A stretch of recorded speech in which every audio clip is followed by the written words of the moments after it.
자, 오늘은 사권 10장. 네. 사권 10장.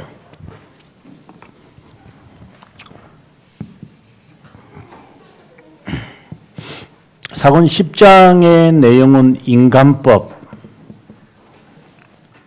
사권 9장은 종교회의. 그럼 이걸 두 개를 우리가 비교해 본다면 이거는 온 교회이죠. 모든 교회, whole church라고 한다면 이거는 어떻게 보면은 each church의 개념 이렇게 이해할 수 있겠죠. 왜냐하면 이거는 전체 교회가 8장을 이제 우리가 생각을 하면 되는데 8장은 우리가 보면 믿음의 규칙이잖아요. 믿음의 규율, 규칙. 그러니 이거는 교리에 관한 거잖아요. 교리.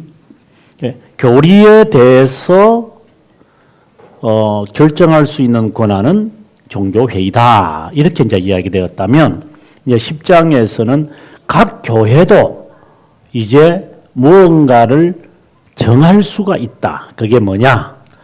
바로 성도들을 위한 프로그램이죠.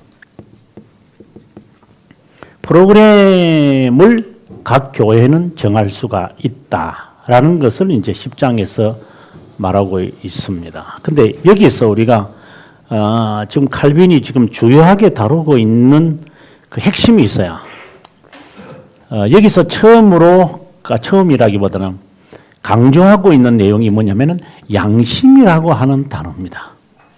양심. 그래서 칼빈의 양심이라는 이 단어를 이 10장에서 본래 양심이라는 것은 이제 1권 3장에서 이미 양심에 관한 이야기를 해요. 그렇잖아요? 양심에 왜냐하면 신성에 관한 하나 지식을 하나님은 양심에 새겨놨다. 이럴 때 이제 이미 설명을 하는데 요 이야기를 한 번 더 해요. 그리고 또 양심에 대한 이야기가 나오는 것은 어디 나오냐면은 그 3권 19장에 가보면 네, 그 기독교인의 자유를 설명하면서 이제 비본질적 문제에 관하여 성도들의 양심을 손상시켜서는 안 된다. 그래서 양심으로부터의 자유, 이런 이야기를 또 양심으로. 그래서 양심이라는 말은 3번 이제 칼빈이 이제 언급을 하는데 여기서 이제 그걸 마무리를 잘 하고 있는 거죠. 그 다음에 이제 이 양심과 함께 고환물이라든가, 그 다음에 미신이라고 하는 단어의 개념을 칼빈이 이제 여기서 대입시킵니다. 양심을 뭐라고 정의 내렸냐를 우리가 이제 좀 있으면 제가 설명할게요. 양심을 어떤 것이기 때문에 각 교회가 고환물적 미신을 만들 때 유의해야 한다라는 것을 말하는 거예요. 칼빈이 이제 이 양심을 이제 말할 때에 양심은 아주 간단하게 여기서 말하는데 지식이라고 한다. 이거는 제가 늘 강조하는 애 지식. 콘시엔티아라고 하는 건데, 시엔티아. 이 지식이라는 단어를 쓰기 때문에 고환물이나 미신이라는 지식이 먼저 사람에게 들어가 버리면 하나님에 대한 지식을 가질 수 있는 여지가 없어진다는 거예요. 우리가 교육의 차원에서 봤을 때 그렇잖아요. 근데 어느 지식이 먼저 들어가느냐에 따라서 그 아이의 미래가 아주 중요하게 전개되는 것과 같은 원리다. 그래서 미신, 고환물과 같은 것을 통해서 양심을 마비시키지 마라 하는 말입니다. 여기서 지금 칼빈이 말하는 양심은 이거는 하나님의 법정에서의 두 가지 역할을 할 것이다. 하나는 여기 있는데 잠깐만. 하나는 정인이 될 것, 정인의 역할을 할 것이다. 정인. 여기서 이제 칼빈이 도입을 하고 싶은 것은 하나님의 법정에서 양심은 정인이다. 그 다음에 또 하나는 보초다. 이런 이야기. 그러니까 늘 깨어 있는 것이 양심이다. 그래서 정인은 지식이라고 간단하게 이야기를 해놓고 그 다음에 이제 정인이며 보초다라는 말. 그리고 이제 이 양심에 믿음이 담겨져 있기 때문에 우리가 잘 아는데 믿음이 담겨져 있기 때문에 그것의 정인의 역할을 양심이 할 거다. 그래서 믿음이 헛된 믿음이냐 선한 믿음이냐를 양심이 판가름할 거다. 이런 말을 지금 하는 거죠. 그래서 어떻게 보면 양심의 심판이라고 로마서에서 설명할 때에 양심이 심판받는다. 율법 없는 사람은 양심이 심판받는다. 이렇게 이야기를 우리가 하게 되어지는 것은 바로 이 정인 때문에 그런 거죠. 그래서 그 다음에 보초의 역할을 해서 늘 우리가 지상에서 깨어 있어야만 할 것이다. 하는 이 개념을 지금 칼빈이 이제 이야기하면서 프로그램이 무슨 프로그램을 만들어야 되느냐, 말아야 되느냐, 이제 이런 이야기를 하게 될 때에 떠올리는 것이 뭐냐면은 유대인들의 관행을, 관습이나 관행을 이야기합니다. 의식들을. 이렇게 이야기하면서 로만 가톨릭은 유대인들의 관행을 그대로 모방한다. 이제 이야기인 거죠. 그래서 지금 청교도들이 유대인들의 이 관습을 흉내내는 이런 로만 가톨릭의 이런 그 의식들을 의도적으로 실행한 거거든요. 왜?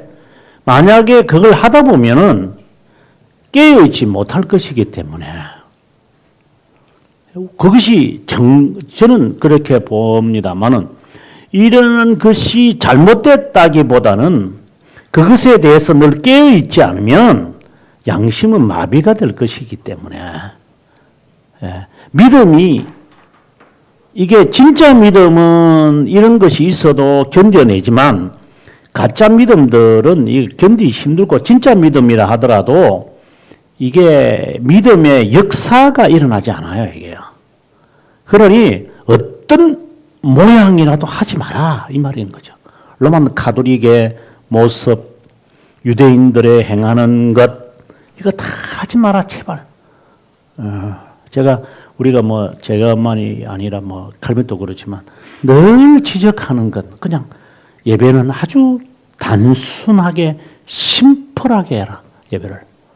모든 것은 말씀에 교리에 여기에만 집중되어 있고 나머지는 그냥 심플해야 됩니다. 너무 교회가 너무 성도들을 헷갈리게 만들어 이런 행동들을 해서 양심을 마비시키지 않나. 양심을 마비시키는 거니까. 예를 들어서 아이들 보고 학교 공부하는 것으로 끝내지 않고 무슨 학원 이렇게 애들 다 공부시켰을 때 애들이 한두 개는 몰라요. 그러나 여러 개를 했을 때 애들이 무엇을 배울까 제가. 뭘 하나 집중할 수 있을까 얘가. 그것과 같은 원리다 이렇게 보면 좋겠습니다. 자, 그럼 칼빈의 글을 우리가 한번 읽으면서 답을 한번 찾아보겠습니다. 902페이지 양심. 이게 저 8항까지 갑니다. 이게 굉장히 칼빈이 설명을 많이 하는 내용입니다. 여기서 우리가 주요하게 바라봐야 할 내용을 먼저 보고 가도록 합시다. 912페이지에 저 뒤에 가보면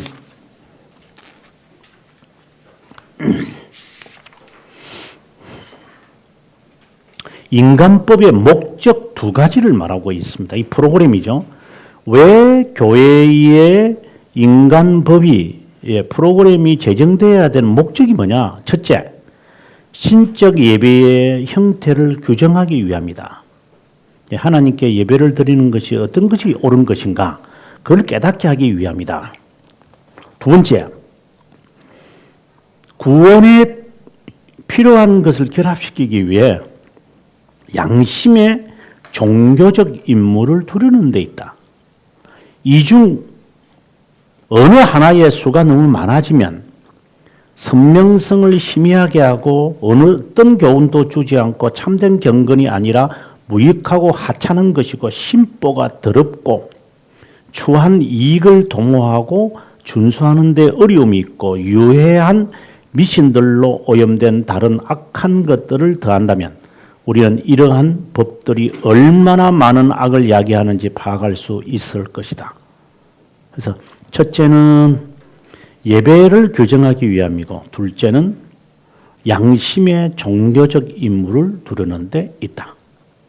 그래서 너무 많은 수를 하지 마라. 그냥 간단하게 해라. 교회는 너무 많으면 안 되는 것 같아요. 이 참 표현이 재밌죠. 제가 번역을 재밌게 한 것 같아요. 셋째 줄에 심보가 더럽다고. 자, 이제 한 내용들을 칼빈이 하는 내용들을 하나씩 한번 살펴봤으면 좋겠습니다. 902페이지 다시 돌아와서 칼빈이 먼저 우리들에게 제시하는 것은 여섯째 줄에 가보면 비밀 고백이라고 하는 이야기, 그리고 고해 성사를 말하죠.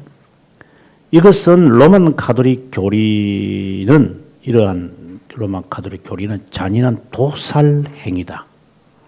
하지 마라 이 말입니다. 왜? 양심을 묶어버리기 때문이다. 그 다음에 제일 밑에 줄에 가보면 그리스도 안에서 받은 은혜를 보존하려면 그리스도를 자신의 구원자 유일한 왕으로 인정하고 자유의 율법만으로 즉 복음의 신성한 말씀으로만 지배받도록 해야 한다. 어떤 속박에도 종속되게 안 되고 어떤 사슬에도 묶여서는 안 된다. 말씀만이 지배할 수 있도록 해야지 말씀 말고 우리가 설교도 그렇거든요. 말씀 외에 예화가 기억되면 안 된다. 이런 것 같은 원리죠. 말씀만 지배하도록 해야 한다. 이런 이야기입니다. 그 다음에 이제 903페이지에 가서 양심의 정의를 한번 보도록 하겠습니다. 다섯째 줄에, 넷째 줄에 마음과 지성을 가진 자가 사물에 대한 지식을 파악할 때 그는 안다고 말한다. 바로 양심을 말한다. 안다라는 게 바로 양심이다. 그리고 난 다음에 하나님의 심판에 대한 감각을 가졌다면 그 심판은 자신들의 죄들을 숨기지 못하도록 하는 정인과 같은 감각, 바로 이 감각이 양심이다라고 했습니다. 양심은 인간이 알고 있는 것으로 고통을 받지 않게 하고 자신의 죄책을 일으킬 때 자신을 드러나게 하는 하나님과 인간 중간 위치에 있는 어떤 것이다. 그래서 그 다음에 한 여섯 줄 내려오면 양심은 보초처럼 하나님의 심판대 앞에 인간을 이끌어내고 그의 모든 비밀을 관찰하고 엿보고 어떤 것도 어두움에 묻히지 못하게 할 것이다. 네. 그래서 보초다, 보초. 저 그 밑에 보시면 선한 양심이라는 것의 정의를 내립니다. 칼빈이요.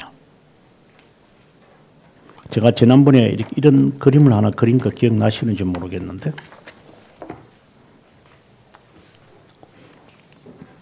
선한 양심이라는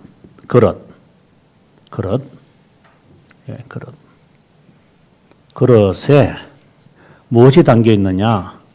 믿음이라는 그릇이 담겨져 있습니다. 믿음이라는 이것에 담겨져 있는 것이 바로 싱입니다. 저는 칼빈의 책을 보면서 이제 이런 도표가 제가 그려지는 것 같아요. 그래서 선한 양심에 대한 정의를 지금 내립니다. 칼빈이 지금. 양심에 대한 정의를 내렸고 이제 선한 양심이라는 게 도대체 뭐냐? 왜 믿음이 담겨져 있는 건데 자 보면 뭐라고 지금 말하냐면 보겠습니다. 하나님께 예배를 드리고자 하는 살아있는 의향이다.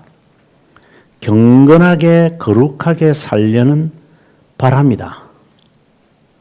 선한 양심, 뭐 깨끗한 양심이라는 말인데 문자적으로 말하면 그건 여기서 보면 참된 예배로 나아가게끔 하는 의향이다.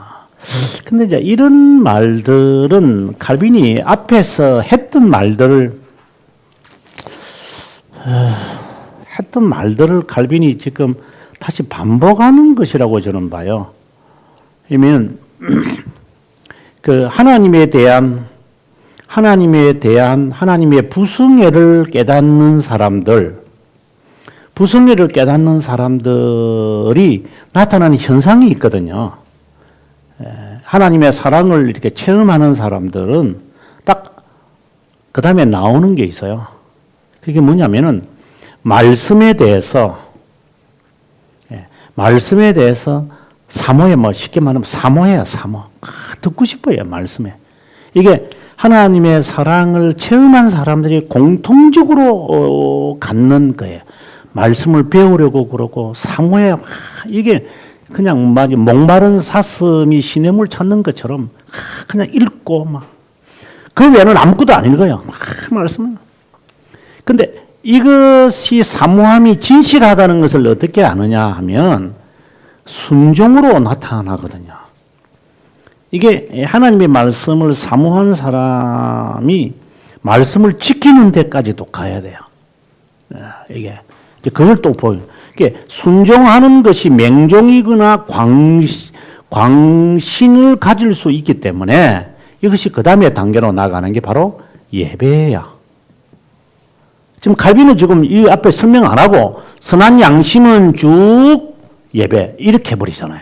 근데 실제로 이 안에는 이러한 것들을 칼빈이 이미 말을 한 상태예요. 이게 앞에서 이제 1권에서 이미 이런 말들을 1장이나 2장이나 3장에서 말한 것을 생략하고 이렇게 나가기 때문에 그래서 제가 기독교 강론을 읽을 때마다 어떤 생각이 드냐면은 칼빈이 지금 이 말을 할 때는 무엇을 지금 생략하고 있을까? 이제 그걸 생각을 못하면 이제 이 전체 맥을 못 잡는 거죠. 제가 지금 하는 겁니다. 하나님의 사랑을 깨닫는 사람, 자연스럽게 말씀을 사모합니다. 그래서 내가 말씀을 사모하는 것이 지금 내가 희미해져 갔다면 다시 돌아가야 되죠. 그 다음에 순종. 그것이 참된 순종이라면 예배가 기다려져요. 예배가. 예배 막 드리고 싶어, 예배. 그래서 제가 분목사 시절에 보면 목사님들 저희 집에 와서 예배 좀 드려달라고 이렇게 해요. 예배 드리는 게 너무너무 좋으니까. 그리고 이 예배를 드리는 것을 너무 좋아해요. 이런 사람들. 일단 이게 바로 뭐냐? 바로 선한 양심을 가진 사람이다. 이렇게 칼빈이 지금 여기서 말하잖아요. 그러니까 결국은 이게 참된 믿음을 가진 사람들을 지금 이야기하는 건데 선한 양심은 참된 예배를 드리고자 하는 그 의향이다. 그 열정이다.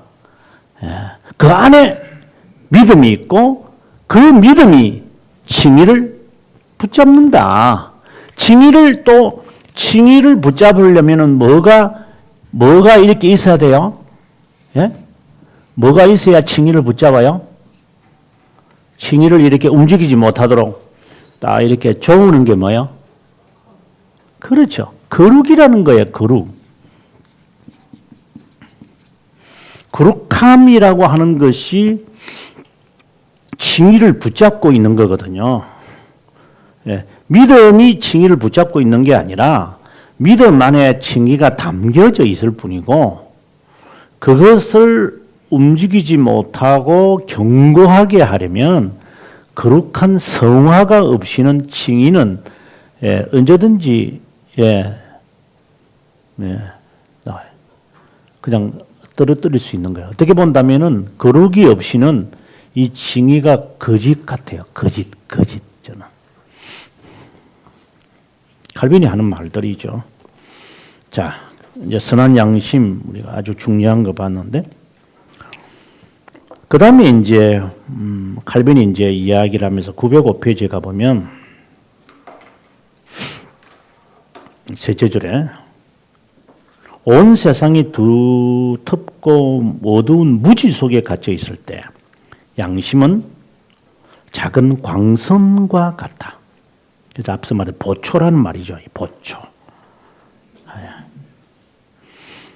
그 다음에 좀 더 내려가 보면은 이것이 교회법에도 적용이 되어져야 한다. 자, 이런 말을 하면서 하나님께 드리는 예배와 영적으로 살아있는 영적 규칙이 인간의 모든 측량보다 우위에 있기 때문에 지도자들은 양심을 묶어서는 안 된다.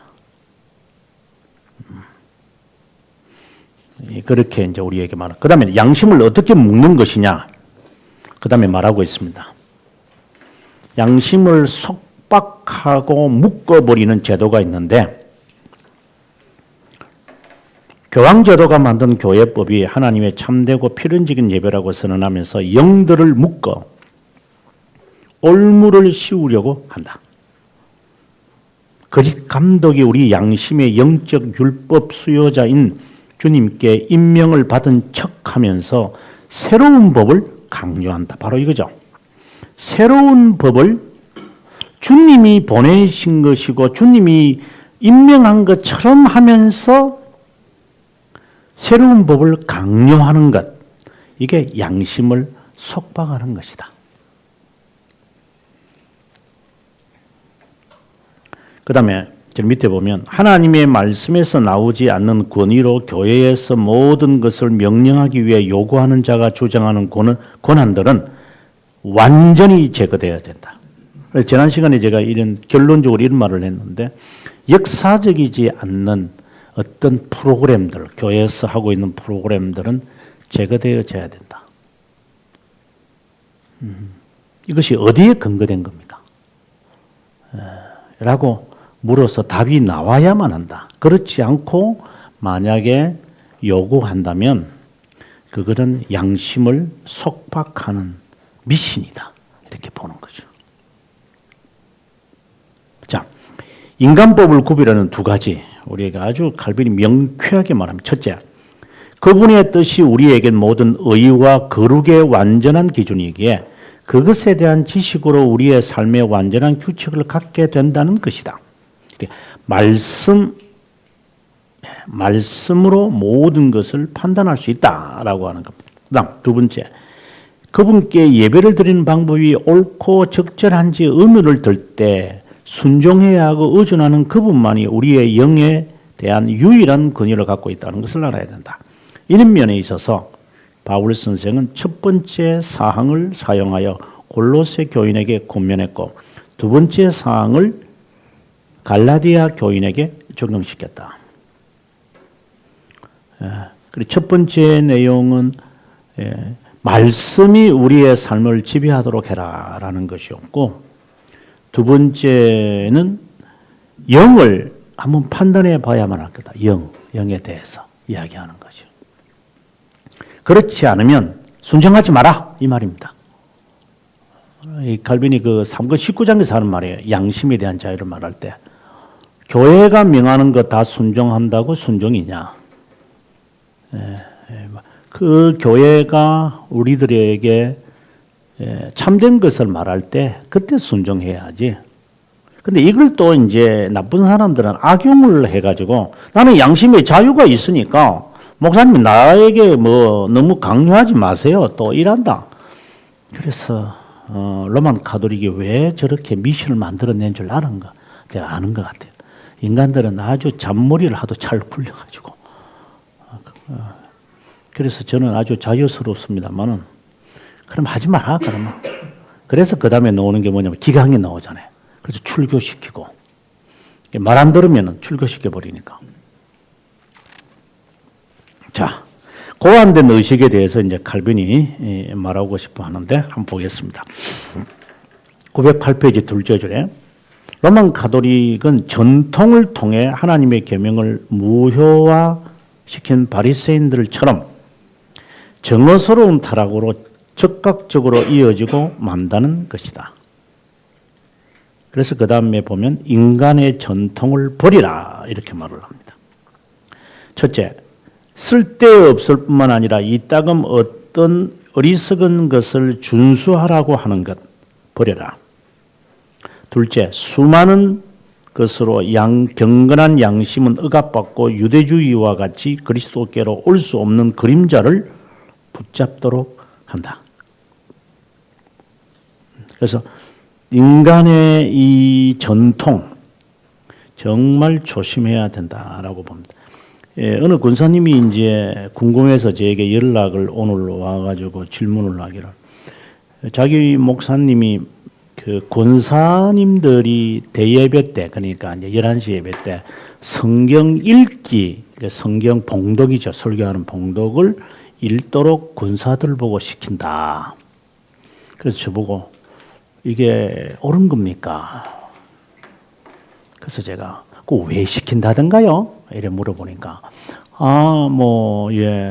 여성들도 강대상에 올라갈 수 있는데 장로들은 기도하고 권사들은 그러면 뭐냐? 그래서 이제 권사님들이 성경을 읽도록 하게끔 했다. 그래서 그럼 권사님은 해요, 안 해요? 하니까 자기는 안 한대.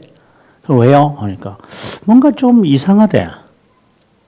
그래서 교수님 생각은 어떻느냐고 물어봐요. 그래서 성경 봉독을 왜 성도들한테 시킨가요? 자기가 읽기가 부담스럽던가요? 하나님 말씀이 아니라서? 몰라요. 이렇게 성도들 참여를 이렇게 하기 위해서 하시는 것 같더라. 예. 여러분, 우리가 무슨 노회원들이 교회에 와가지고 보면은 성경 읽는 사람 정해져 있고 의식들을 보면은 그렇게 있어요. 졸업식 할 때 보면은 저는 우리 학교 졸업식이 정말 싫은, 한국 졸업식이 정말 싫다. 저는 아이들 보고 참석시켜야만 하지만 아이들이 참석하지 않을 만큼 꼴들을 만드는 것 같아요. 이걸 언젠가 하면 이게 학교 은퇴할 때까지는 이 졸업식 순을 좀 바꿔버려야 되는데, 이런 생각을 지금 하면 쫓겨나갈 것 같고, 쫓겨나기 직전 학기 때 데모를 벌려가지고 하고, 나가버리면 좀 있으면 나갈 건데 이렇게 하면 한번 터뜨리고 각각 지금 이를 갈고 지금 있는데, 뭐 하는 짓인지 모르겠어요. 그것처럼 성경 봉독은 누가 읽어야 할 이유가 뭐가 있어? 설교하는 지가 읽으면 되지. 사람들을 존경하고, 진짜 정말 그 눈 감고 아웅하는 거 아니에요? 그래서 내가 권사님 읽기 싫으면 읽지 마세요. 그것도 권사님의 자유예요. 제가 보니까. 그래서 오늘 자유 이야기 해드리니까. 그러니까 속이 좀 시원하다고. 예, 권사님 다음에는 이런 문제 갖고 저한테 전화하지 마시라고 내가 이런 말 했는데, 예, 율법적이고 유대주의와 같은 것이 있으면 이것은 버려야 한다. 이거는 지킬 이유가 없다. 그 양심을 위해서 지켜야만 된다. 할 필요가 없다 이 말입니다. 그 다음에 909페이지에 가서 둘째 줄에 바울에 의하면 지혜의 모양으로 인간의 전통이 우리를 속이는데 몇 가지로 속이는 방법이 있죠. 인간이 만든 것이기에 인간의 마음은 자신의 것이라고 인지하고 허무하지 않게 보이는 선한 것보다 자발적으로 인정될 때 그것을 수용한다. 둘째, 교회법 멍에하에 굴복하기 때문에 인간의 마음을 지키는 동안 겸손을 위해 적합한 것처럼 여긴다. 겸손한 것처럼 보인다. 셋째, 육체의 의지를 굴복시키고 금욕의 열정으로 억제시키는 것처럼 보이기 때문에 지혜롭게 고안된 것처럼 여겨진다. 이에 대해 단순한 자들이 어리석은 구실로 미혹되지 않도록 가면을 벗으라고 성경은 말한다. 모든 가공적 예배가 교회에서 정죄를 받고 인간 마음을 기쁘게 할수록 신자에 의해 더욱 의혹을 받게 되는 것을 바울이 알고 있었기 때문이고, 두 번째, 외적 겸손의 어리석음은 참된 겸손과 너무나 다르게 드러나기 때문에 쉽게 분별할 수 있기 때문이고, 셋째, 초보적 규칙이 육체의 실행에 같이 있을 뿐이기에 무지한 자들에게 인간 전통을 명했기 때문이다. 한마디로 말하면 인간을 위해서 예배 형식을 네, 가공하는 사람들. 그런 인간을 위한 거죠.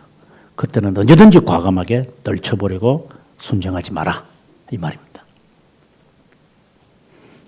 그런데 그 의식이 매료시키잖아요. 네. 그래서 사람들은 쉽게 넘어갑니다. 이게 하나님의 임재가 나타난 것처럼. 오늘 제가 새벽에 그런 설교를 했는데 우리가 찬양을 하면 은혜를 받거든요. 찬양대가. 아멘, 할렐루야.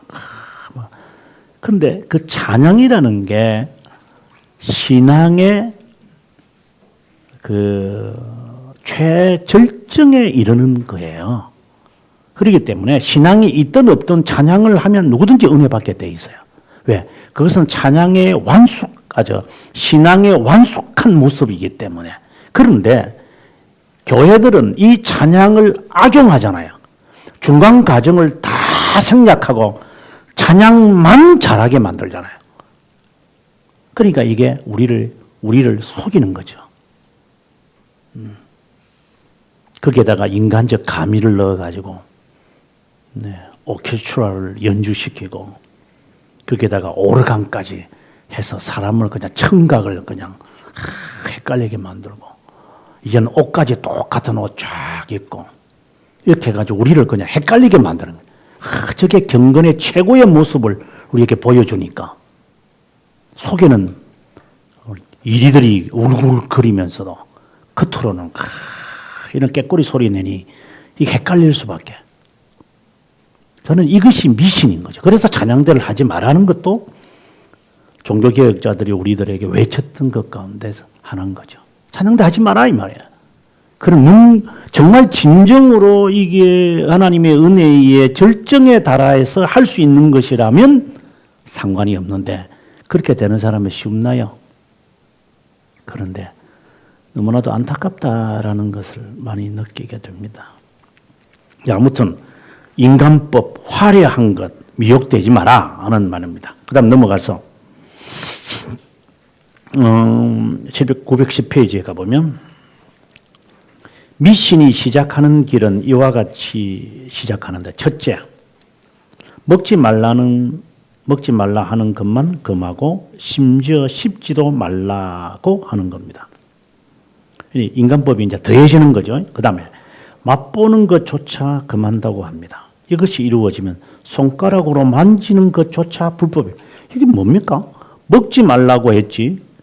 저거들이 이제 말해가지고 이제는 삼키면 되는 것 같아요. 그죠? 씹지 말라고 했으니까. 그 다음에는 맛보는 것조차 하지 말라고 이제 하고, 그 다음에는 만지지도 말라고. 이렇게 자꾸 미션을 만들어 간다. 이 말을 지금 하고 있는 겁니다.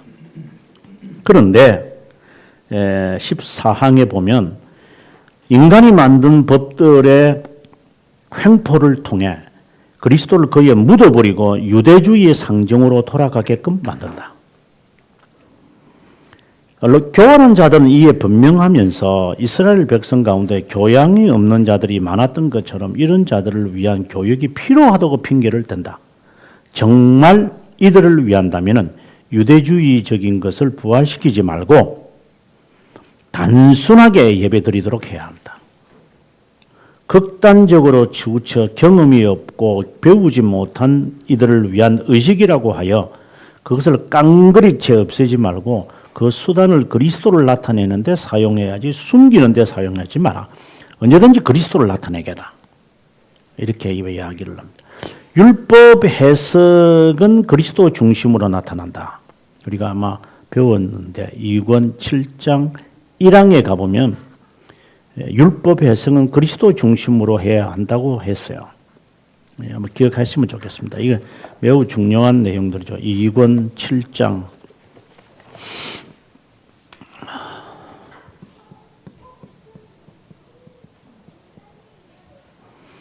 그리고 특별히 제가 2항 그 각주에 가보면 제가 이런 말을 해놨습니다. 아마 304페이지일 것 같아요. 보세요. 304페이지 밑에 한번 각주 한번 보세요. 아마 제가 기억나는데 여기에 그리스도 중심, 그리스도 한번 찾아보세요. 303페이지 밑에 있죠. 그게 그 각주 내용이 뭐예요? 그리스도 중심 뭐라고 돼 있죠. 예, 예, 그리스도 중심으로 하는 해석이 뭐냐를 칼빈이 설명해요. 예. 지금 우리가 그리스도를 드러낸다고 그랬잖아요. 의식이 그리스도를 드러내야 된다. 이 말의 의미가 뭐냐? 이거 찾아보셔야 된다고요. 304페이지를. 그게 뭐냐면, 그리스도를 드러낸다는 것은 그리스도의 순종처럼 그리스도의 삶을 내가 따라 사는 것을 말해요. 그래서 삶이 배제된 성경 해석이나 의식은 미신인 거예요. 그래서 아까 제가 했던 말이에요. 찬양대들이 합창을 막 위험스럽게 하더라도 저거는 미신이에요, 저거는요. 왜? 삶이 그렇게 살아간 사람이라면, 네, 그거는 정말 아름다운 하나님이 받으시는 찬양이지만, 삶이 그리스도 중심이지 않는 사람들이 부르는 찬송은 가증스러운 거죠.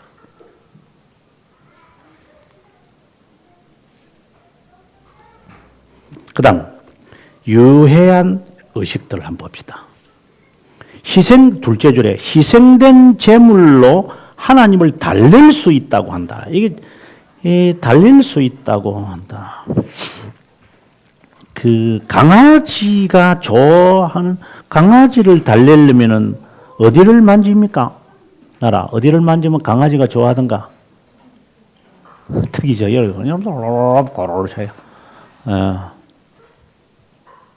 우리 고양이들도 요거 만지면 좋아요. 해요. 또 이렇게 옆을 이렇게 만져주면 저것들이 발톱으로 잘 못 하는 부분을 이렇게 만져주면 좋아해요. 막 좋아, 기분이 좋아하고 저 줄을 몰라요. 마치 우리가 이런 몇 가지 이런 의식을 가지고 하나님을 달래려고 하는 것 같아요. 자, 희생제물로 하나님을 달랜다 이렇게 말할 때 무엇을 말할 것 같아요? 로만 가톨릭에서 잘하는 것, 미사죠. 미사. 이거는 미사를 말하는 겁니다. 그 다음 페이지 넘어갑시다. 갈빈이 아주 적나라하게 지금 우리들에게 말하는데, 다섯째 줄에 인간의 배가, 이것은 배는 스탑 이걸 말합니다. 교활한 교환자이기 때문에 수많은 의식은 돈을 벌려는 탐욕에 찬 사제들이 고안한 것이다. 이번에 편목 과정을 하면서 한 180명 목사님들이 모인 자리에서 종교개혁사 강의하다가 여러 절기 지키지 말라고 이야기를 하니까 아니나 다를까 예상한 대로 목사님들이 손을 들고 그러면은 우리가 그러면은 매 1년에 드리는 절기 예배 다 하지 말아야 됩니까? 이렇게 이야기를 제가 예상을 했죠. 무슨 질문을 할까는 뻔하거든요, 이게 목사님. 그래서 목사님들 어떤 절기든지 우리가 전통적으로 해온 거 하시죠. 그 다음에 조건을 붙였어요. 헌금만 안 굳으신다면 절기를 매주라도 하시죠. 내가 그랬어요. 그럼 절기 예배를 드려야 할 이유가 뭐 있어요? 절기 예배를 드리는 이유는 헌금 거두려고 절기 예배를 우리는 하거든요. 그래서 만약에 절기나 모든 인하던 것이 돈과 관련이 없다면 저는 그 의식은 괜찮다고 저는 봐요. 그러나 한국 교회는 대부분이 절기는 수입원으로 보기 때문에 이게 문제인 거죠. 말은 좋아요. 그러나 지금 칼빈이 지적하는 거야. 인간의 배가 교활한 고환자이기 때문에 수많은 의식은 돈을 벌려는 탐욕에 찬 사제들이 고하는 거다. 그 기원이 무엇이든지 간에 그것은 부정적 이익에 너무나 악용되어 있기에 불경하고 모독적인 거래를 교회에서 실행하지 않으려면 그것들 중 대부분은 폐지해야만 할 것이다. 그 다음에 이제 넘어가서 앞서 이제 우리가 16항 그 밑에는 우리가 아까 읽었기 때문에 넘어가서 913페이지 17항 가서 6줄에 모든 가면과 가식을 벗기고 우리가 가져야 할 최초의 관심은 뭐냐? 바로 그리스도께서 바라시는 교회의 형태를 생각하려면 하나의 기준으로 그분의 말씀에 우리의 자신을 따르고 적용시켜야 한다. 이거는 다른 말로 말하면 그리스도 중심의 삶으로 바뀌어야 한다. 이 말이에요. 그게 바로 말씀의 지배를 받는다는 거죠. 하나님의 말씀의 제한을 무시하고 새로운 법을 제정하고 사칩스럽게 벗어나는 것은 교회의 특성이 아님이 틀림없다. 가감하지 말아야 한다. 하나님의 말씀으로 묘사된 영역 내에 스스로를 둘 수 없는 경박한 인간의 방종을 주장하는 곳에 교회의 이름이 있을 수 없고 단지 있는 채 한다. 말씀만 지배할 수 있도록 해라. 그 다음 넘어가서 18항 교회가 알고 있는 가장 좋은 찬양은 뭐냐? 순종이다. 이렇게 말합니다. 순종의 찬양을 우리는 교회에 돌립니다. 앞서 제가 말씀을 드린 기억하시면 좋겠어요. 찬양이 은혜가 될 수밖에 없는 게 찬양은 신앙의 절정입니다. 그래서 이것을 가장하기가 참 좋습니다. 그래서 제가 앞에서 찬양 인도하는 애들이 얼마나 거짓되다는 사실을 알아야 되죠. 저것들이 무슨 찬양 부르기 전에 조금 앉아가지고 뭐 주여 믿습니다. 오늘 은혜 되게 해주죠. 이렇게 기도하지. 생각은 개차하게 지내면서. 평소에 신앙생활을 말씀 중심으로 늘 하다가 크게 기뻐서 나는 이 찬양을 한다 하는 것은 저는 100번 이해해요. 제가 교회를 수없이 다니면서 느꼈던 거 공통적인 게 뭐냐. 자, 2부 예배하고 3부 예배 이렇게 할 때가 있잖아요. 1부, 2부하고 3부. 그럼 찬양하는데 인도하는 애들이 이 애들은 뭐 1부도 하고 2부도 하고 3부도 주로 그렇게 해요. 어떻게. 그래서 내가 이제 설교를 이제 하기 위해서 2부에 있으면 1부에 찬양했던 그 팀이 2부에도 예배를 인도하다가 그 2부 예배는 똑같은 예배라고 생각이 되니까 이 애들이 묵상 기도를 하고 그 기도 시켜놓고 여러분들은 빠져나가죠. 뒷공물이라 해가지고 무대 뒤로 빠져나가더라고. 저는 그런 교회를 상당히 저는 많이 봤어요. 그러면 이게 뭐라는 거예요, 이게? 쇼하는 거죠. 예배를 전혀 참석 안 하면서 뭐 하는 거예요? 예배자가 아니잖아. 지는 예배자가 아니에요. 연출자지요. 저는 교회들만 상당하게 저는 봤어요. 상당하게. 그리고 청년부 집회를 하러 가보면 이놈들 앞에서 찬양 인도 해놓고 이놈들은 빠져나가요. 빠져나가가지고 물 마시고 뭐 실컷 있다 나중에 이게 뱀처럼 기어와가지고 뒤에 앉든 뭐 어디 앉든 구석에 앉아가 있고. 지금 지가 예배자로 온 게 아니라 예배를 드리는 자로 온 게 아니라 연출자로 지금 온 거죠. 이것들이 앉아가지고. 정말 아마 여기서 아마 각 교회가 아마 자유하는 교회가 쉽지 않을 거예요. 저는 볼 때. 그래서 제가 찬양 인도하는 애들이 엘리트주의에 빠져 있다라고 제가 선언한 거죠. 14년 전에. 자, 그 다음 계속해서 읽어봅시다. 교회와 일치하기를 바란다면 주님께서 우리 교회에 이의 없이 그분께 순정하라고 주신 명령을 기억해야 한다. 모든 것에서 주님께 복종을 나타내면 교회와 가장 잘 일치하게 된다. 사도들이 오랫동안 발견하지 못했던 신비한 것들이 있는데 부분적으로는 유대인이나 이방인이 준수하는 것들로 무식하고 감각 없는 어리석은 사제들이 당연하게 실행할 수 있는 것이었습니다. 그것들을 어린 나이와 광대도 그렇게 흉내내면서 적절한 의식을 실행합니다. 수많은 의식과 재전이, 그러니까 예전을 말하겠죠. 교회에 한꺼번에 들어오는 것이 아니라 점차적으로 기어 들어왔습니다. 존경받는 감독들이 사도들을 따라 질서와 기강에 속한 몇 가지를 소개했는데 후계자들은 호기심과 물욕의 눈이 멀어 사려 깊지 못했습니다. 게다가 후손들로부터 칭송을 기대했던 고한물들이 쇠퇴하는 위험에 이르자 삐뚤어진 열심으로 그런 의식들이 사도적이라고 말하는 데까지 이르게 됩니다. 가장 그 찬양대도 그렇지만 대표적인 것 가운데 하나가 그 사기꾼이고 그 사기꾼이죠. 사기꾼 로버트 슐러가 했던 그 예배 시간에 그 유명 인사들하고 인터뷰하고 그리고 박수 한번 쫙 한번 치고 굉장히 보기 좋았잖아요. 근데 지금 교회들 대형 교회들 보면 가끔씩 보면 유명한 인사 왔다고 오늘 누가 와셨는데 뭐 남진이 왔습니다 하고 한번 이야기를 하고 박수 한번 박수 치고 저런 것들이 여기서 말하는 칼빈이 말하는 광대도 그런 흉내를 내겠다. 결국 그 사기꾼이거든요. 슐러가. 그것처럼 교회들마다 그런 것에 민감한 그러니까 그런 껍데기에 흉내 내려고자 하는데 이게 몰입이 되어 있는 것 같아요. 그 교회를 막 화랑으로 만든다든가. 정말 교회는 교회다워야지 교회를 무슨 카페나 화랑으로 만들어서 사람들에게 소개하는 이런 모든 것들은 다 제가 볼 때는 오늘의 이러한 가르침에 의해서 볼 때 다 미신이고 양심을 마비시키는 거다. 이렇게 보는 것이죠. 다음 시간에 이 부분하고 11장으로 가도록 하겠습니다. 다음 시간에는 10장, 19항 하도록 하겠습니다. 기도하겠습니다.